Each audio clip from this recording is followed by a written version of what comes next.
In January 1945, the Eastern Front was the result of a year of attrition. Operation Bagration in summer 1944 had destroyed most of German Army Group Center, costing Germany roughly 300,000 to 400,000 men. The Red Army had advanced from the Soviet border across Belarus into eastern Poland and the Baltic region, while German forces withdrew toward the Vistula and the Narration.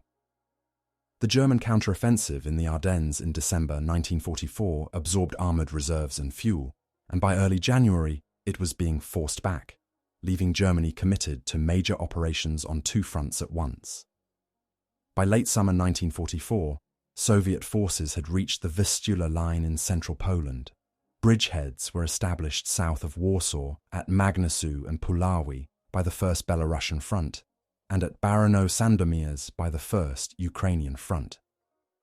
Behind these footholds, the Stavka, the Soviet High Command, halted large operations along the central sector and ordered a systematic build-up of men, equipment and supplies. Between July 1944 and January 1945, more than 130,000 railway carloads of ammunition, fuel, rations and engineering materials were moved forward to the Vistula bridgeheads. This concentration created a dense grouping of forces. For the coming offensive, the 1st Belarusian and 1st Ukrainian fronts deployed 163 divisions with about 2.2 million personnel, roughly 4,500 tanks and self-propelled guns, more than 13,000 pieces of field artillery, nearly 15,000 mortars, almost 5,000 dedicated anti-tank guns, several thousand multiple rocket launchers, and about 5,000 aircraft. Opposite them, German Army Group A, holding the Vistula Arc from Warsaw southward, fielded around 450,000 men, approximately 4,100 guns, and 1,150 tanks and assault guns, deployed in the 9th Army around Warsaw, the 4th Panzer Army in front of the Barano-Sandomierz salient, and the 17th Army farther south in the Carpathian sector. German staff officers estimated that Soviet forces might enjoy local ratios above 10-1 in infantry and 7-1 in armour, but they lacked the reserves to change that balance. The strategic environment limited German options. Oil output from Romania and Hungary had dropped after previous Soviet offensives and Allied bombing. Inside Germany, air raids on rail junctions and industrial centres complicated the movement of fuel and reinforcements. Rationing, labour mobilisation, and the extension of conscription to younger age groups and older men reflected a shortage of trained manpower. Yet the Nazi leadership continued to insist on holding forward positions in Poland and East Prussia for political and psychological reasons, resisting proposals for a planned withdrawal to shorter lines closer to the Reich's pre-war borders. On the Soviet side, political objectives also shaped the situation on the Vistula. The Soviet government regarded rapid liberation of central and western Poland as a means of both defeating Germany and shaping the post-war settlement. In 1944, the Polish Home Army uprising in Warsaw had been crushed by German forces after the Red Army halted on the eastern bank of the Vistula, leaving the city in ruins and its pre-war leadership severely weakened. In January 1945, the Soviet-backed Polish Committee of National Liberation stood ready to move into the capital as a provisional authority once German troops were expelled, linking military operations with the establishment of a new political order. The civilian landscape along the projected axis of advance already bore traces of prolonged occupation and violence. Large parts of central Poland had experienced deportations, forced labour schemes and the destruction of Jewish communities. Towns such as Warsaw, Radom, Lodz and Kielce lay within or near the front zones, and their remaining populations faced renewed fighting, requisitions and evacuation measures as both sides prepared for another offensive. German authorities accelerated construction of field fortifications, demolitions and barriers, while Soviet engineers surveyed river lines and road networks to support a rapid thrust. Militarily, Both coalitions entered 1945 with differing expectations and time pressures. German leaders hoped that the Ardennes offensive in the west and operations in Hungary would disrupt Allied timetables and perhaps open room for a political settlement with one coalition partner, allowing forces to be shifted against the other. Soviet planners aimed to exploit German weakness before the Western Allies could cross the Rhine in strength, using a deep offensive from the Vistula toward the Oder and into Silesia and the approaches to Berlin. Within this context, the Vistula Oder operation was conceived as a campaign in which operational tempo and sustained logistics would be central. In the first days of January 1945, Soviet headquarters on the Vistula moved from preparation to execution. In Moscow, the Stavka finalized orders for a coordinated offensive by the First Belarusian Front under Georgy Zhukov and the First Ukrainian Front under Ivan Konev. Their operations were to begin within days of one another, with Konev opening from the Baranov-Sandomierz bridgehead in the south and Zhukov attacking from the Magnusiu and Puławy bridgeheads toward Warsaw and the central Vistula sector. The fronts were supported by the Second Belarusian Front farther north and by powerful strategic reserves of armour and aviation. On the German side, the Vistula line in central Poland was held by Army Group A. Its 4th Panzer Army faced Konev's bridgehead, while the 9th Army covered the sector around Warsaw. The 17th Army held positions farther south in the Carpathian foothills. Commanders at these levels received reports of Soviet troop and armour concentrations, but judged them in light of previous months in which large Soviet forces had often remained inactive after reaching new lines. Many German officers expected a winter offensive, but anticipated that it might come slightly later, after the conclusion of the fighting in the Ardennes and in Hungary. Weather and terrain shaped the opening phase. The Vistula Valley and adjacent plateaus in early January lay under snow and intermittent fog, with frozen ground in many places, but zones of thaw and mud where temperatures fluctuated. For Soviet planners, this offered advantages for tracked vehicles and heavy artillery, but posed difficulties for supply columns and bridging units. For German defenders, it complicated observation and air reconnaissance and limited the ability of armoured reserves to move quickly along secondary roads.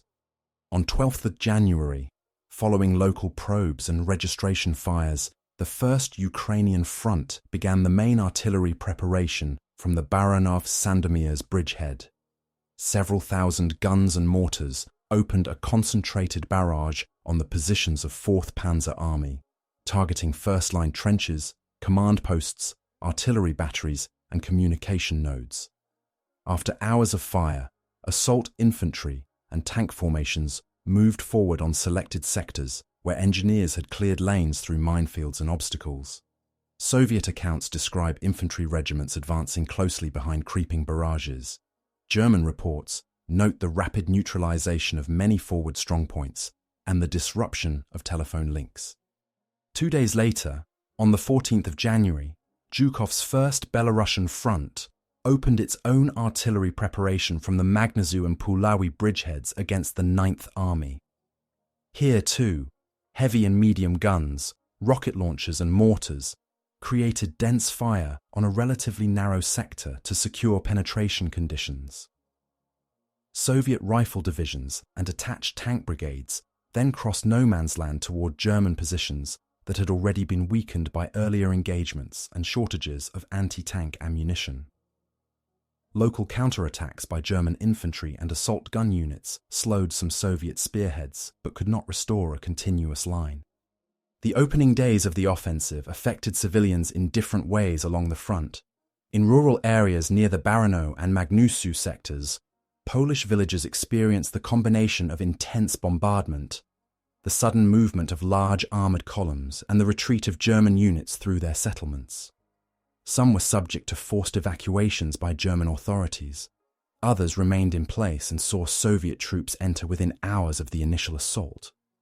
In Warsaw, still largely ruined after the 1944 uprising, and subsequent demolitions, the start of powerful artillery activity to the south and southeast signaled that the long-awaited attack toward the city and beyond was beginning.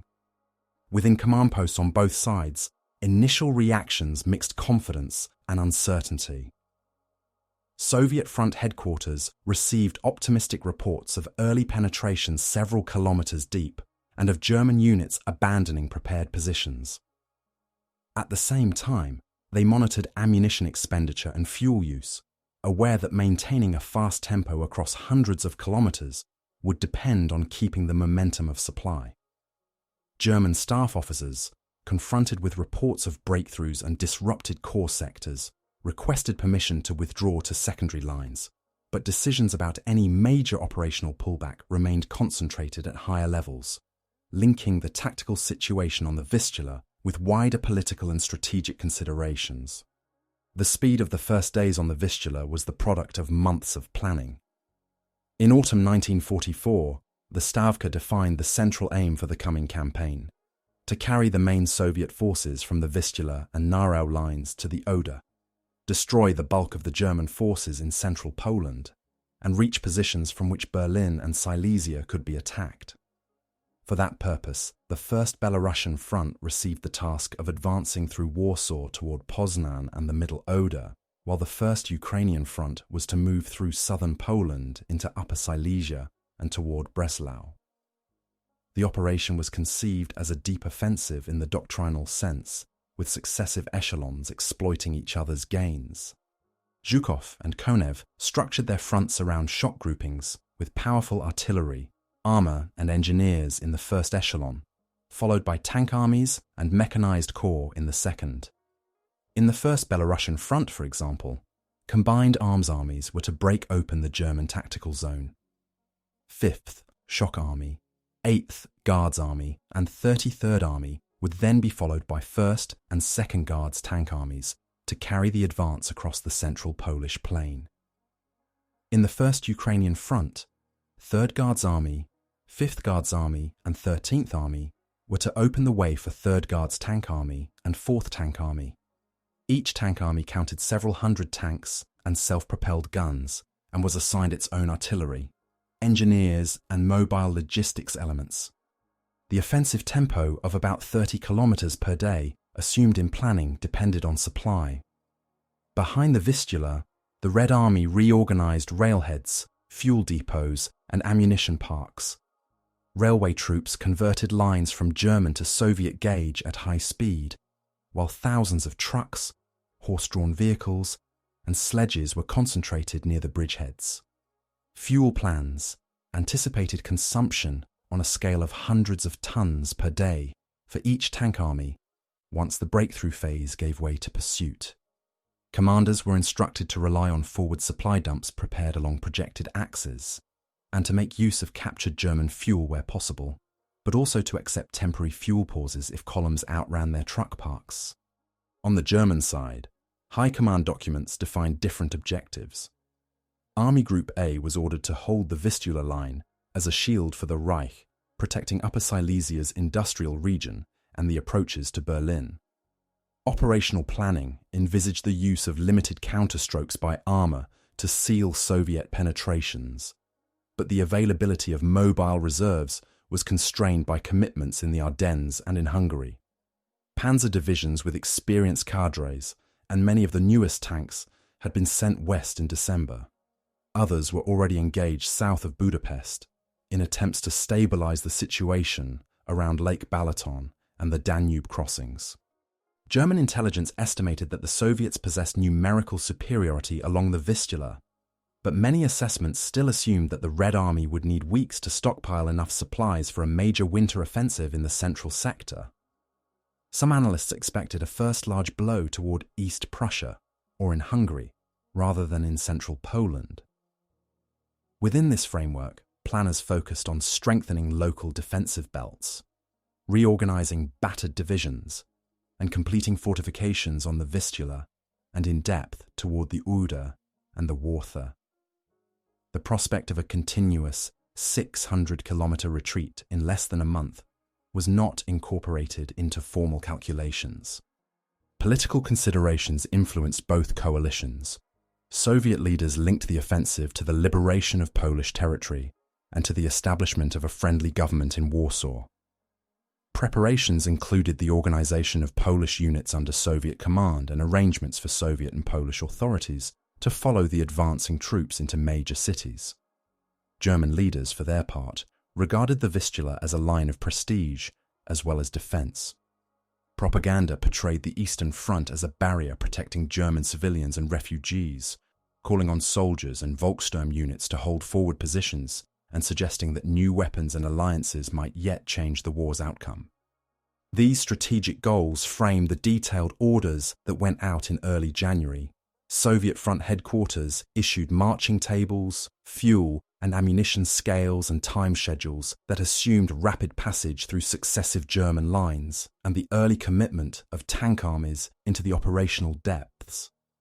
German corps and division staffs, by contrast, planned for elastic defense on limited sectors, but were instructed to avoid large withdrawals without explicit approval from above. The differing assumptions about how far and how fast forces would move in the coming weeks formed an important part of the tempo that the Vistula Oder offensive would soon demonstrate. On 12th January, the first Soviet assault units left the Barano-Sandomierz bridgehead before dawn. Infantry battalions advanced behind rolling barrages that shifted several hundred meters every few minutes, while assault guns and tanks followed at short intervals. In some sectors, the German first line was held by weakened infantry divisions, whose battalions counted only a few hundred men. Machine gun nests and field bunkers that survived the barrage were often bypassed rather than reduced in place, with follow-up infantry and engineers assigned to clear them later. The immediate objective was to rupture the tactical defense zone along narrow corridors through which armor could pass. By evening of the first day, several gaps had opened in the front of 4th Panzer Army. Some German regiments reported losses of a third to half of their strength in the forward trenches. Command posts relocated under pressure, and artillery units, short of ammunition, fell back hastily to avoid encirclement. Soviet corps commanders widened the breach by committing second echelon formations, extending penetrations to depths of 20 to 25 kilometers on key axes. The rapid advance disrupted pre-planned German counterstrokes, which depended on intact road junctions and stable flanks. On 13th and 14th January, Soviet tank armies began to move through the openings. Columns of T-34s, self-propelled guns, trucks and fuel tankers pushed westward on snow-covered roads, while motorized infantry rode on tank hulls or in lorries. In some places, they passed groups of German soldiers retreating on foot or in horse-drawn vehicles, whose attempts to form new blocking positions were broken up by artillery and airstrikes.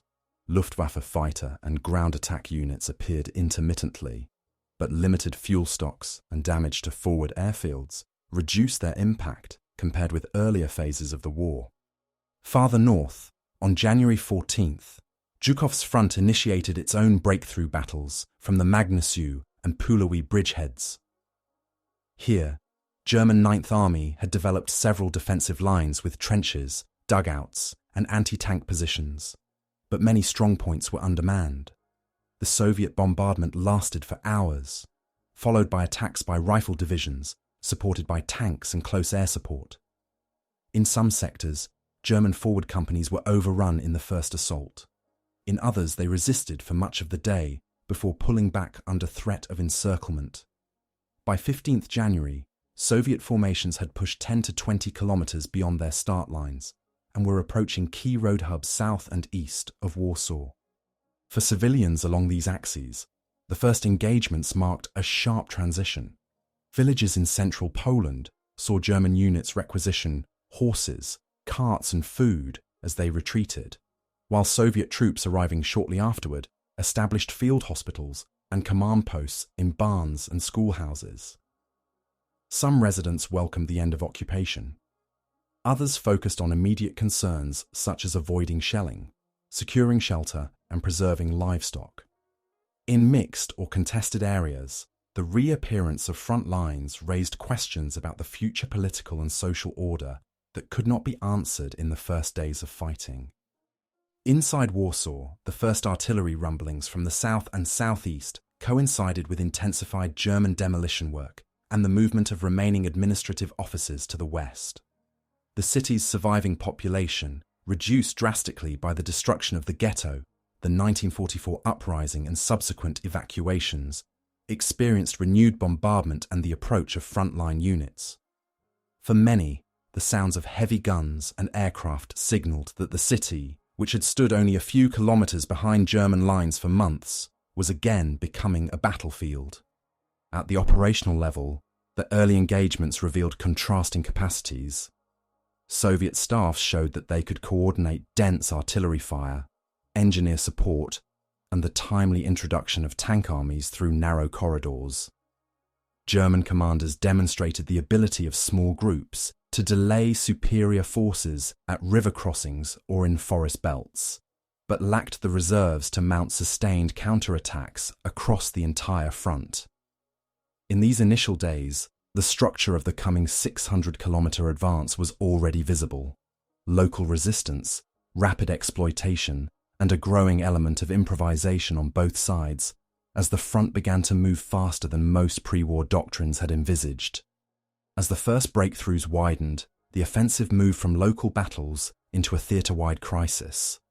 By 16th January, spearheads of the First Ukrainian Front had driven 80 to 100 kilometres beyond the Barano-Sandomierz bridgehead, capturing towns such as Kielce and pushing toward Krakow. Rifle armies followed the tank formations, enlarging the corridor and securing road nodes, while artillery units shifted forward to new firing positions. The front's rear services began to experience the strain of tempo. Trucks ran continuous shuttles from Vistula depots. Horse-drawn columns moved ammunition and rations along secondary tracks, and engineering units worked to restore bridges and rail segments under winter conditions. German 4th Panzer Army attempted to organize counterattacks with available armoured and motorized divisions, but these formations often had only a fraction of their authorized strength.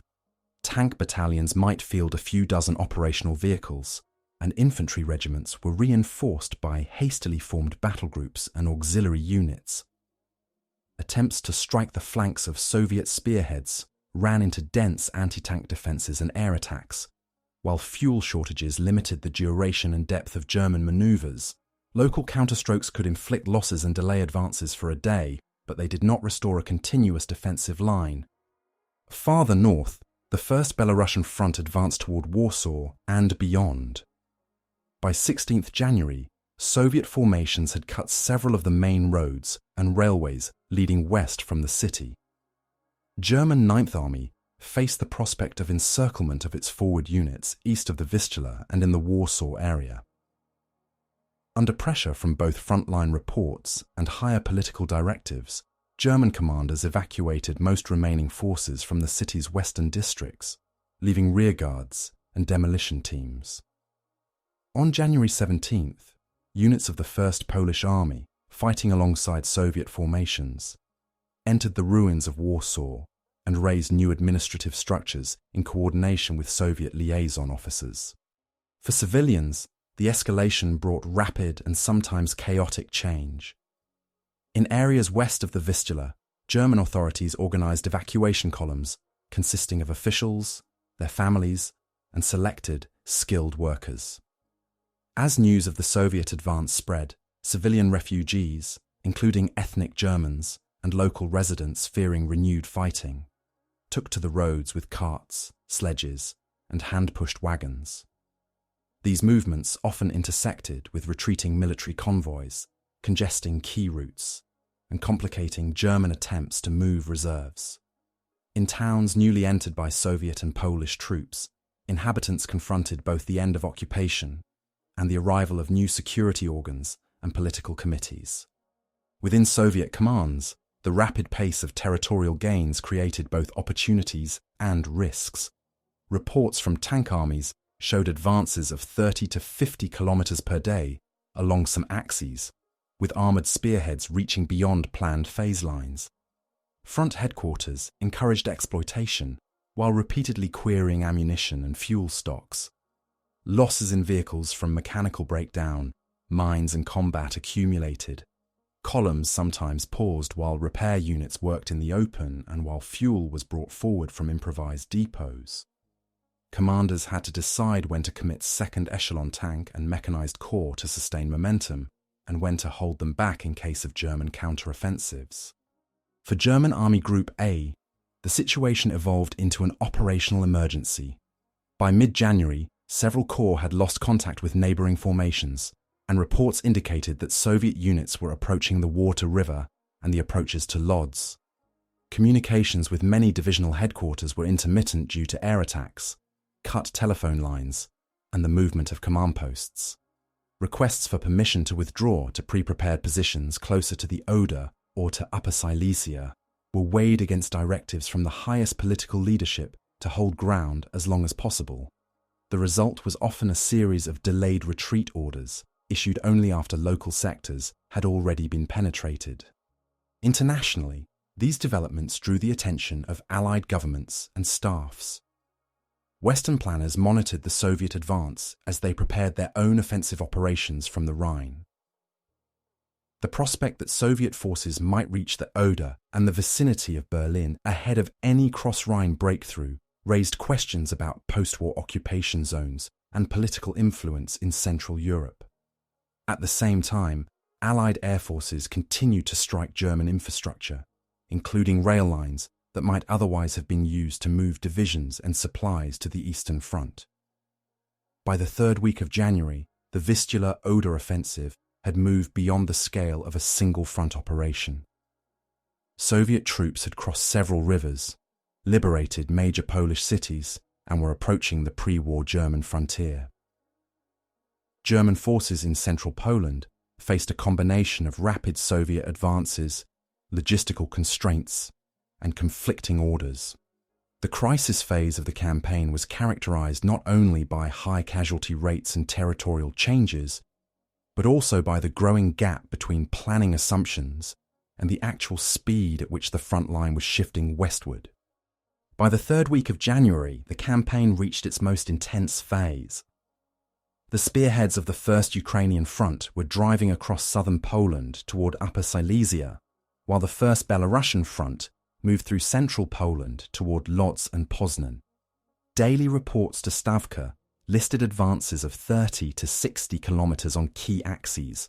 Rifle armies widened the corridors, tank armies operated far ahead, and the boundary between front line and rear area blurred as Soviet units pushed toward the pre-war German frontier.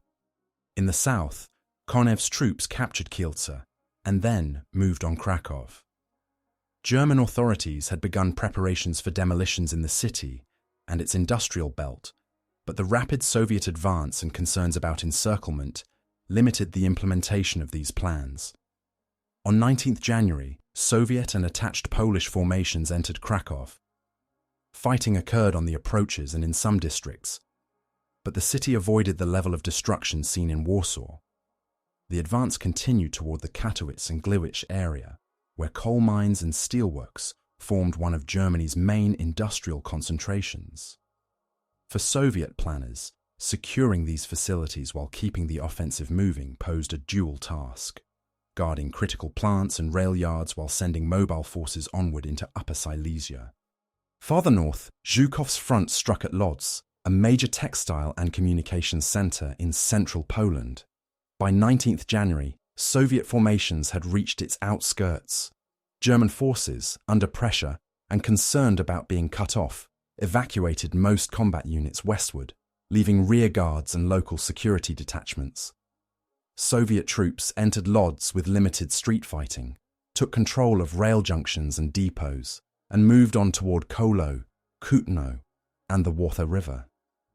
With this step, large sectors of the former German-occupied Wartheland were lost to Army Group A within days. The offensive's peak also brought some of the hardest fighting around fortress strongpoints. At Poznan, an important rail hub and fortified city on the Warta, German command designated the garrison to hold as a Festung. Approximately several tens of thousands of German troops, including regular army, police and training units, were ordered to defend the old ring of forts and inner-city positions. Soviet commanders decided to encircle Poznan and commit specialized assault formations and heavy artillery to its reduction, while main tank groupings bypassed the fortress and continued toward the Oder. This pattern, in which strong points were isolated rather than attacked frontally by the leading spearheads, helped preserve operational tempo but left pockets of resistance in the rear. Sustaining this pace required maximal use of logistics. A typical tank army might advance 30 or more kilometers in a day, consuming hundreds of tons of fuel and ammunition. Supply columns, already stretched by earlier advances from the Vistula, now operated along routes 200 to 300 kilometers long. Railway troops worked continuously to convert German gauge tracks and restore bridges over the Vistula, Pilica and WWII. Where rails could not yet reach, trucks and horse-drawn transport bridged the gap, often running in relay from forward depots established in captured towns. Captured German fuel dumps, ammunition stores and workshops were integrated into Soviet supply networks, whenever possible, reducing strain on east-west lines. On the German side, the peak of the campaign was experienced as a series of attempts to improvise new defensive lines. Army Group A was being pushed back toward the Oder and into Upper Silesia, while Army Group Center farther north faced pressure in East Prussia and along the lower Vistula. Orders from the highest political level emphasized holding fortress cities and key junctions, including Poznan, Breslau, and other urban centers, even when surrounding areas were already falling. Corps and divisional staffs tried to assemble blocking positions along rivers and canal lines with remnants of infantry divisions, elements of panzer units returning from other theatres, and hastily mobilized Volkssturm battalions. For civilians, the peak phase meant prolonged exposure to movement and uncertainty. In the Wartheland and Silesia, German administrative offices organized evacuations of officials and selected groups, but the speed of the Soviet advance meant that many residents left on their own initiative. Columns of refugees, including families with handcarts and livestock, moved through winter conditions toward the west and southwest. These flows congested the same roads used by retreating military units, increasing delays and complicating attempts to form new defensive positions. In areas taken by Soviet and Polish forces, local populations encountered new administrative bodies, requisitions for housing and supplies, and the arrival of security organs tasked with screening residents and former officials. At Stavka and front headquarters, the culmination of the offensive raised strategic questions. By late January, leading units of the First Belarusian Front had reached the Oder near Kustrin and Frankfurt, while the First Ukrainian Front approached the river near Opeln and Steinau. The distance from the starting positions on the Vistula to these bridgeheads measured roughly 500 to 600 kilometers. Commanders had to evaluate the condition of their forces, the status of supply lines, and the emerging German defensive concentrations on the western bank.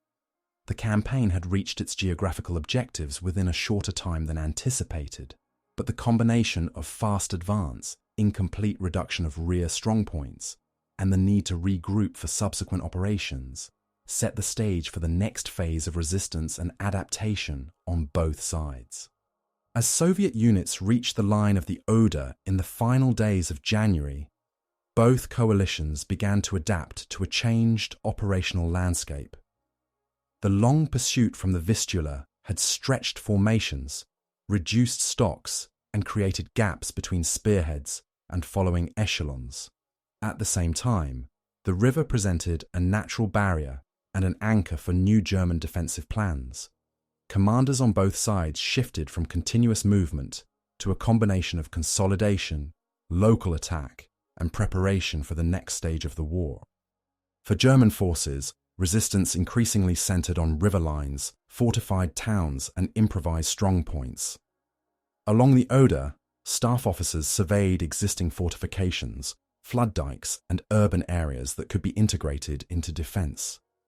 In sectors near Kustrin and Frankfurt, remnants of divisions pushed back from central Poland were reorganized into ad hoc combat groups, reinforced with elements of panzer units brought from other fronts, and Volkssturm battalions raised from local residents. Engineers laid new minefields, prepared demolitions on bridges, and constructed firing positions in factory districts and village streets. Orders stressed holding bridgeheads on the eastern bank where possible, but also preparing to deny crossings to any Soviet attempt to force the river quickly. In Upper Silesia, resistance took the form of both line defense and retention of industrial areas. German command considered the coal mines and steelworks around Gleiwitz, Katowice and Oppeln vital for continued armaments production. Infantry and armoured units were committed to blocking Soviet access to key rail junctions and to protecting evacuation of industrial equipment where possible. This sometimes meant fighting rearguard actions, while trains loaded with machinery and archives departed westward. For local populations, including Polish and German workers, this phase brought intensified controls, forced labour detachments for fortification work, and renewed uncertainty over who would control the region. Soviet fronts responded to this adaptation with their own adjustments. Tank armies that had driven hundreds of kilometres in January were rotated into temporary reserve or reassigned narrower sectors along the Oder. Commanders introduced limits on daily march distances and prioritised the repair of worn vehicles. Artillery units, which had been leapfrogging forward to support the pursuit, now settled into new fire plans covering likely German assembly areas and crossing sites. Engineers surveyed the riverbanks, identified suitable locations for pontoon bridges and ferry sites, and began stockpiling bridging equipment and boats close behind the front. On many sectors, resistance consisted not only of formal fortifications, but also of small-scale counterattacks. German armoured groups struck at exposed Soviet spearheads that had advanced ahead of their infantry, attempting to cut roads and disrupt supply. In some cases, these counterblows retook villages or crossroads for a time, forced Soviet tank brigades to redeploy, and inflicted losses in vehicles and personnel. Soviet reports recorded incidents where fuel columns or artillery parks came under sudden attack by tanks and self-propelled guns emerging from woods or fog. To reduce such risks, front headquarters ordered the rapid establishment of echelon security, including anti-tank screens, field air defense, and patrols in the flanks and rear. Psychological adaptation occurred in parallel with tactical change. For Soviet soldiers, the crossing into pre-war German territory and the approach to the Oder produced a sense of proximity to the political centre of the conflict. At the same time, long marches in winter, casualties in tank and infantry units, and the sight of damaged towns and refugee flows contributed to fatigue. Commanders attempted to maintain cohesion through rest rotations where possible, increased distribution of mail and political briefings about the significance of the campaign. For German troops, the shift from fighting in occupied Poland to defending provinces of the Reich, or territories incorporated into it, framed the conflict differently. Many now fought close to their home regions, or knew that their families were among the refugees moving west. Civilians adapted in diverse ways. In areas east of the Oder, many German residents continued westward, joining columns that had already been on the roads for days or weeks. Others remained in place, either by choice or because they lacked the means to move, and prepared shelters, cellars, and improvised hiding places as front lines approached. Polish civilians in areas newly occupied by Soviet and Polish units faced a different set of adjustments: new administrative structures, land and property questions, and the presence of security organs screening for collaboration or underground activity. In some towns, Jewish survivors and former forced labourers emerged from hiding or camps, adding further complexity to local social relations. At higher headquarters, adaptation took institutional form. On the German side, January and early February saw discussions that contributed to the creation of a new army group of Vistula to coordinate defense between the Baltic coast and Upper Silesia. Its planned role was to stabilize the front along the lower Oder and protect approaches to Berlin and the Pomeranian ports. On the Soviet side, Stavka directives began to shift from pursuit orders to instructions for regrouping, replenishing and preparing for operations directly against Berlin and for separate offensives into Pomerania and Moravia. The Vistula Oder offensive had created the conditions for these later campaigns, but it also forced both coalitions to rethink how to manage forces after a movement of roughly 600 kilometers in less than a month. The tempo achieved in January could not simply be extended indefinitely. Fuel stocks, ammunition supplies, and the physical endurance of soldiers and animals all imposed limits. In many units, non-battle losses from frostbite, illness, and mechanical breakdown equaled or exceeded combat casualties during certain phases. Soviet planners recognized that sustaining operational effectiveness required a period of stabilization, even as German commanders sought to exploit any pause to strengthen their new positions.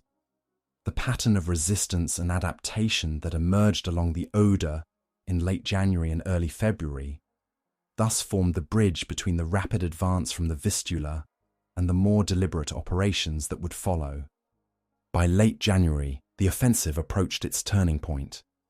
The leading formations of the First Belarusian Front had established bridgeheads on the eastern bank of the Oder near Kustrin and Frankfurt, while elements of the First Ukrainian Front reached the river farther south near Steinau and Opeln. From some positions, the distance to Berlin measured roughly 50 to 70 kilometers.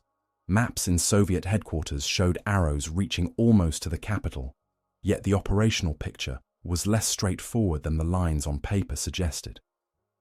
Behind the spearheads lay a corridor hundreds of kilometers long, in which many strongpoints still held out. Poznan remained in German hands, defended by a garrison numbering in the tens of thousands. Farther south, Breslau was being prepared for a prolonged defense, with its own garrison reinforced and ordered to hold as a fortress. Along the WWII, Oder, and in parts of Upper Silesia, German units had regrouped into new defensive clusters. These pockets tied down Soviet formations, required artillery and assault troops for reduction, and limited the forces available for an immediate thrust toward Berlin. Logistics imposed additional constraints. Fuel consumption during the January advance had exceeded initial estimates in several tank armies. Columns had driven long distances at high speed in winter, often detouring around destroyed bridges and congested roads. Many vehicles required maintenance or major repairs. Supply lines now stretched from railheads on the Vistula, through Krakow, Lodz, and other hubs, to depots close to the Oder. Railway conversion teams and bridge engineers worked continuously, but bottlenecks at river crossings, junctions, and repair shops limited the rate at which ammunition and fuel could be brought forward to support another large-scale offensive. At Stavka, these factors shaped the decisions taken in late January and early February. Reports from Zhukov and Konev highlighted both the successes of the Vistula Oder advance and the emerging problems: extended flanks, unreduced fortresses, tired troops, and signs of growing German concentration in Pomerania and along the lower Oder. A direct, immediate assault on Berlin from the existing bridgeheads would have required crossing a major river under fire, advancing with exposed northern and southern flanks, and committing tank armies whose equipment and supply reserves had been heavily used during the previous weeks. German command, for its part, interpreted the situation as an opportunity to stabilize the front. The creation of Army Group Vistula and the appointment of new commanders aimed to impose more coherent control over the sector between the Baltic and Upper Silesia. Plans called for forming a defensive belt in Pomerania, securing the approaches to Stettin and Danzig, and reinforcing the Oder line with any available divisions transferred from other theatres or rebuilt from remnants. Fortress cities such as Poznan and Breslau were to delay Soviet forces and protect the mobilization of new units. The expectation was not to reverse the outcome of the January campaign, but to prevent a rapid fall of Berlin and to preserve key regions as long as possible. The turning point thus consisted not in a single battle, but in a series of decisions to pause, regroup, and redirect efforts. Soviet directives ordered fronts to strengthen their Oder bridgeheads, reduce remaining pockets in the rear, and prepare separate operations into Pomerania and Moravia. The focus shifted from a continuous, high-speed advance to a phased sequence of campaigns, first securing the flanks and rear, then planning the final approach to Berlin. German directives, in parallel, emphasized holding the new line and organizing counterattacks where feasible, particularly against Soviet positions that had reached the river with limited infantry support. For soldiers at the front, these strategic choices translated into changed routines. Tank crews, who had spent January on near-continuous marches, now found themselves in static positions along the river, improving dugouts, camouflaging vehicles, and conducting reconnaissance across the water. Infantry units rotated companies into forward trenches and observation posts, while others rested, received replacements, and integrated new equipment. Artillery batteries established more permanent gun positions, registering targets on the opposite bank, and preparing for future offensive or defensive fire plans. Civilians also experienced the turning point in concrete ways. In areas east of the Oder, the earlier rapid passage of front lines gave way to prolonged military presence. Towns and villages near the river hosted larger concentrations of troops, depots, and staff headquarters. Requisitions for housing, food, and labour became more systematic, and new administrative structures settled in for longer periods. On the western side, German communities faced the prospect of living under direct threat of artillery and air attack, while evacuation plans were reconsidered or extended. Refugee flows continued, but their direction and composition shifted as people assessed whether to remain or to move further into the interior. The decision not to drive immediately on Berlin did not negate the achievement of the previous weeks. Rather, it reflected the limits that had become apparent. The Red Army had advanced about 600 kilometers from the Vistula to the Oder in roughly 20 days of major operations, but maintaining that tempo across another defended river line and into the core of the Reich would have exceeded available logistical and operational reserves. German forces, though heavily weakened, were still able to form cohesive defensive groupings when granted even short pauses. In this sense, the turning point of the Vistula Oder offensive lay in the mutual recognition that the next phase of the war around Berlin would require different methods and preparations than the rapid winter drive across Poland. By early February, large-scale maneuver in the Vistula Oder sector had given way to localized fighting, reduction of pockets, and reorganization. The main offensive phase, which had begun on January 12th, was considered complete once forward elements of the 1st Belarusian and 1st Ukrainian fronts had secured bridgeheads on the Oder and stabilized their lines. Operational summaries recorded the destruction or disintegration of much of German Army Group A and the loss of most German held territory in central Poland, while also noting the substantial expenditure of Soviet manpower, vehicles and supplies required to achieve those results. For German forces, the aftermath took the form of fragmented withdrawals and encirclements. Divisions that had been pushed back from the Vistula attempted to regroup along successive river lines, but many formations simply broke apart. Some troops reached the Oder in cohesive units and were integrated into new defensive groupings under Army Group Vistula or reassigned to reinforce Upper Silesia. Others were cut off in isolated towns and strongpoints.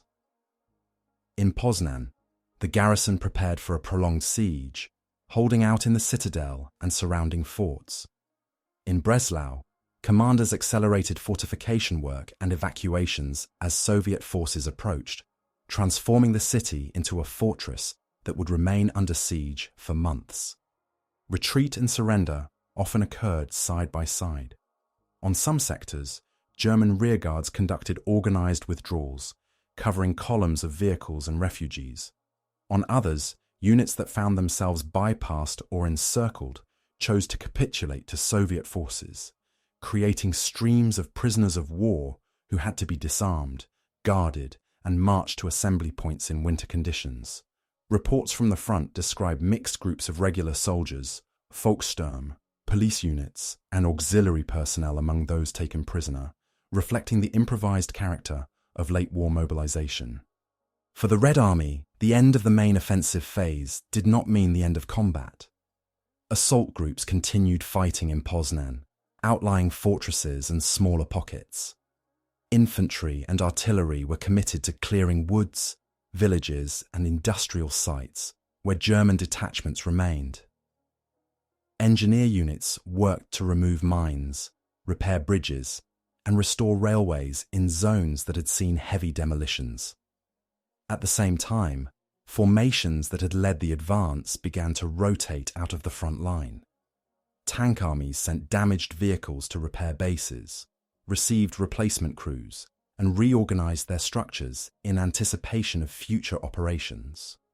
Civilian life in the areas over which the offensive had passed was shaped by both immediate damage and new systems of control. In central Poland, the end of German occupation opened space for political reshaping. Soviet-backed Polish authorities moved into Warsaw, Lodz, Krakow, and other cities, taking over administrative buildings and establishing new police and security organs. These bodies were tasked with restoring basic services, reopening rail links and factories, and also with screening the population for suspected collaboration or opposition. For many residents, daily concerns centered on shelter, food, and reuniting families separated during the rapid movement of the front. In territories east of the Oder that had formed part of the pre-war German state or had been annexed to it, the aftermath took different forms. German civilians who had not yet evacuated found themselves under Soviet military administration. Requisitions for lodging, transport, and labor accompanied the presence of large numbers of troops. Local officials were removed or replaced, and new temporary administrations were established, sometimes drawing on local non-German populations. The legal and political status of these areas remained unsettled, but the military reality had shifted decisively. Humanitarian consequences extended beyond immediate front zones. The offensive added to existing refugee movements originating from East Prussia, the Baltic region, and earlier retreats in Poland. Columns of displaced persons, including ethnic Germans, Poles, and others, continued moving westward, often under difficult winter conditions, with limited supplies and exposure to air attack or artillery as front lines shifted. In newly captured towns, hospitals treated a mix of Soviet soldiers, German prisoners, and local civilians wounded during bombardments or caught in crossfire. At the level of command structures, the conclusion of the Vistula Oder operation led to a redefinition of responsibilities. Soviet fronts received new directives specifying follow-on offensives. The First Belarusian Front was to prepare for operations against Berlin once flanks in Pomerania were secured, while the First Ukrainian Front was assigned tasks in Upper Silesia and Moravia. Staffs compiled detailed after-action reports analyzing the campaign's logistics, artillery preparation methods, employment of tank armies, and coordination between fronts. These assessments highlighted the advantages of concentrated force and rapid exploitation, but also pointed to vulnerabilities in communications, supply, and flank protection. On the German side, the withdrawal and reorganization produced new command arrangements. Army Group A, as it had existed before the offensive, ceased to function in its previous form. Units that survived were redistributed between Army Group Vistula, tasked with defending the approaches to Berlin and the lower Oder, and formations responsible for Silesia and the southern sector. High-level discussions addressed how to allocate scarce armoured reserves, where to prioritise fortifications, and how to maintain internal order as civilian authority eroded in many regions. For individual soldiers, the aftermath was marked by transition from continuous movement to a more static and uncertain waiting. Soviet troops along the Oder occupied trenches and shelters that they now expected to hold for weeks or months rather than hours. For some, the campaign had brought them within marching distance of Berlin. For others whose units had been left to reduce pockets or hold rear areas, the experience consisted of siege warfare and patrols in devastated urban or industrial landscapes. German soldiers who reached new defensive lines faced the task of rebuilding units from remnants, training newly mobilized personnel, and adjusting to the idea that they were now defending the last major natural barrier before the Reich's political center. In this phase, the Vistula Oder offensive connected directly to subsequent developments. The clearing of central Poland and the establishment of bridgeheads on the Oder set the conditions for later battles in Pomerania, Silesia, and ultimately around Berlin. The withdrawal, surrender, and reorganization of forces, the humanitarian strains on civilians, and the administrative changes in recaptured and newly occupied areas all formed part of the immediate legacy of a campaign that had transformed the map of Central Europe in less than a month. In the years after the war, the Vistula Oder offensive became a central reference point in discussions of late-war operations. Military analysts in several countries noted that large Soviet formations had advanced several hundred kilometers in winter in a matter of weeks, at an average daily rate that exceeded many earlier campaigns on the eastern and western fronts.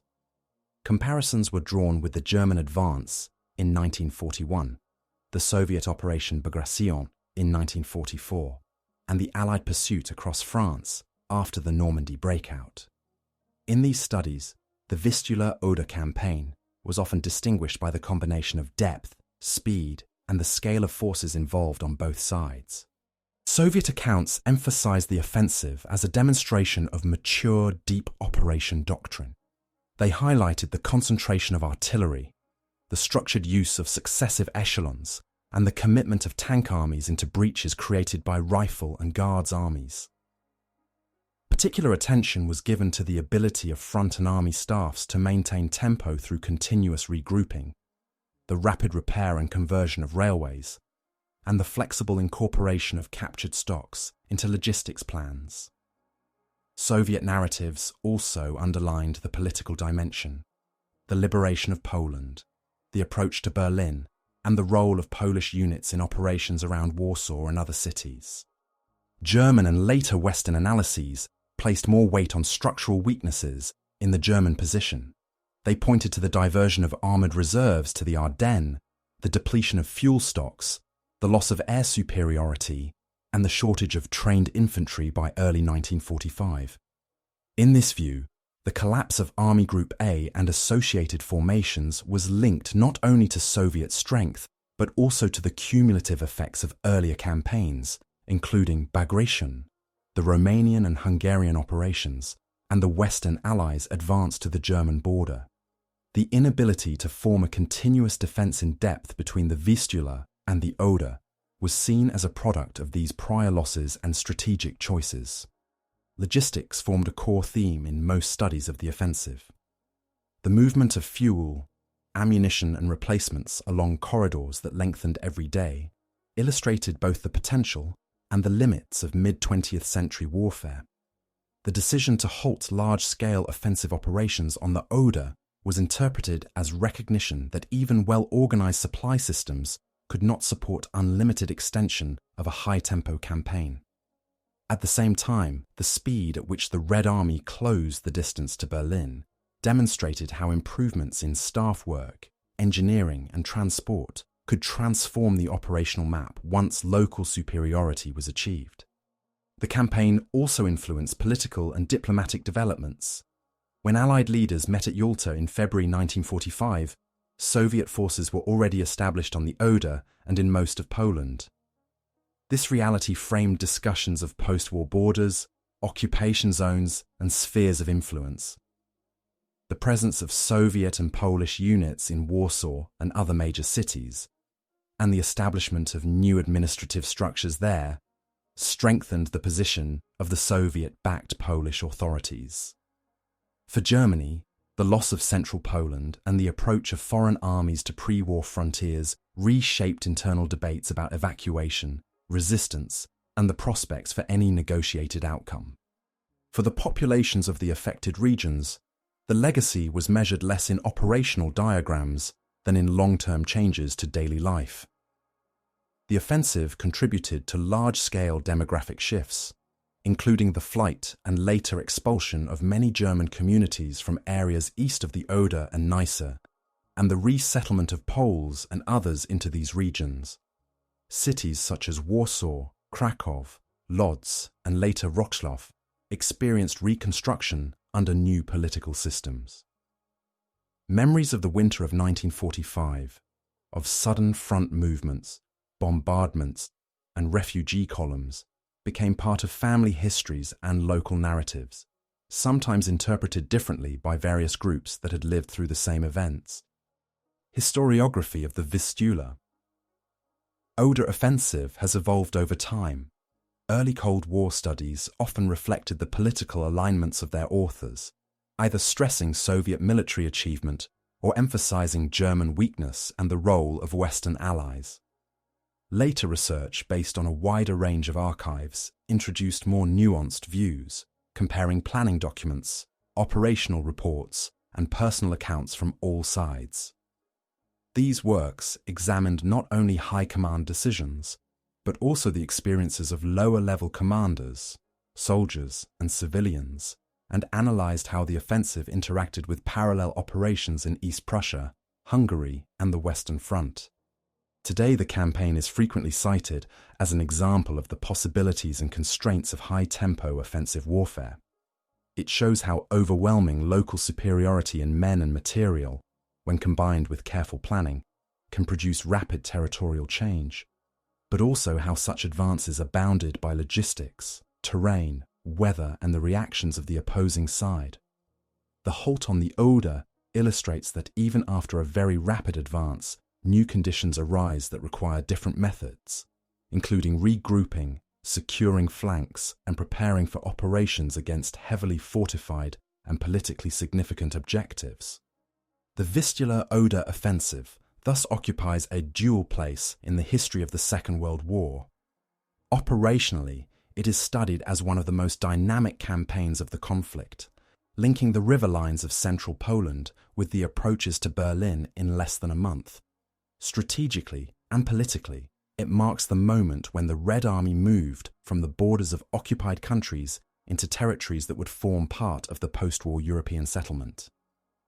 Its legacy continues to be discussed, not only in terms of military performance, but also in relation to the redrawing of frontiers, the fate of populations, and the formation of the post-war order in Central and Eastern Europe.